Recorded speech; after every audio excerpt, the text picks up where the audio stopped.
tan inverse tan theta એટલે કે inverse trigonometric function જે છે એની અંદર આ પ્રકારના પ્રશ્ન પૂછાય તો એની શોર્ટ ટ્રીક કે જ્યારે કોઈ ખૂણો આપેલો છે 1 2 3 4 5 6 ત્યારે હંમેશા યાદ રાખવાનું કે tan ઇન્વર્સ નો વિસ્તાર જે છે એ -π/2 થી π/2 બરોબર છે, નાના કૌંસની અંદર -π/2 થી π/2 એટલે કે એની કિંમત જોવા જાવ તો -1.57 થી 1.57 ની વચ્ચે આવી જોઈએ.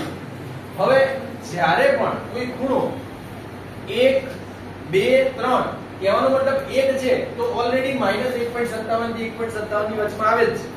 તો આપણે શું કરવાનું, સીધો જવાબ લખી દેવાનો 1. બરોબર, જે પણ ખૂણો હોય સીધો જવાબ લખી દેવાનો.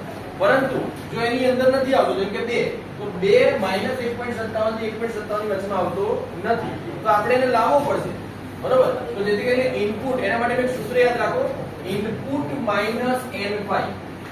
ઇનપુટ એટલે કે ખૂણો જે આપણે મૂકીએ છીએ 2 એ બે ખૂણો માઈનસ નજીકનું પાઈ કયું થાય, પાઈ એટલે 3.14 તો પાઈ ની કિંમત આવે છે 3.14, 2 પાઈ એટલે 6.28, 3 પાઈ એટલે 9.42. કિંમત મૂકતા તો આપણને ખબર પડે કે 2 ની નજીકમાં તો 3.14 આવે છે.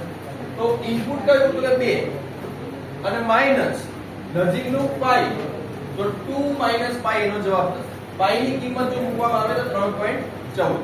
બરાબર, એટલે 2 માંથી 3.14 કાઢું તો -1.14 જે એની રેન્જ જે છે વિસ્તાર એની અંદર આવી જાય છે. તો દરેક વસ્તુમાં એવું જ કરવાનું. tan ઇન્વર્સ tan 3 છે એટલે કે ખૂણો કહેવાય ઇનપુટ, તો ઇનપુટ 3 માઈનસ નજીકમાં શું આવે 3.14 એટલે પાઈ મૂકો તો 3 - પાઈ એટલે શું આવશે -0.14 જે એના વિસ્તારની અંદર આવે છે એટલે જવાબ થશે 3 - પાઈ. એ રીતે tan ઇન્વર્સ tan 4 વિચારો તો 4 - પાઈ. કેમ?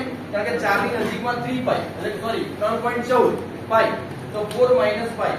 4 માંથી 3.14 બાદ કરો તો તમને 0.86 મળે. તે 0.86 જે છે એ એના વિસ્તારમાં આવે છે. આ છે tan ઇન્વર્સ ની શોર્ટ ટ્રીક.